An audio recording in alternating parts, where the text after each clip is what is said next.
We've been looking at the care bundles for over a year now and auditing all our patients that have come through the system against the various targets within the care bundle, looking at, for example, our quality of care within the first 3 hours, within the first 24 hours, within the first few days, within the first week.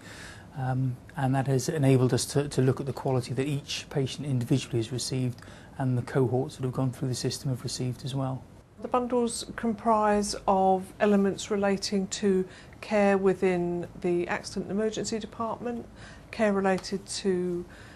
patients who have had a stroke coming onto our acute stroke ward, and then they relate to care related to the rehabilitation part following a stroke. The bundles are really the key steps in the patient's care that should be achieved for every patient within the set time frame. So, for example, within the first 24 hours of a patient's admission to hospital, we would expect they've undergone a CT head scan, that they've received aspirin, that they've had the appropriate assessments for swallowing and appropriate senior assessments.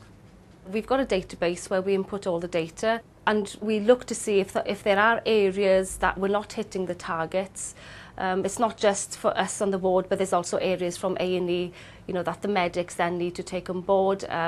or from the multidisciplinary team members if maybe they're not quite sort of seeing the patients on these necessary times. So basically we get graphs then produced every month and we have an idea on how we're doing. This is no different, I think, in many respects to other audits that we do. But this one has been prioritised and the tools are there to have a real-time audit so that we're not auditing what we did 6 months or a year ago, we're auditing what we did at the most 3 or 4 weeks ago. Using the care bundles, the approach is very different from traditional approaches where we didn't have evidence, we didn't gather evidence of the care we were giving. This approach has allowed us to gather the data that shows where we fall down on our care, and then we can immediately work towards fixing that. One of the areas that we audit in the intelligent targets is the use of aspirin within 24 hours.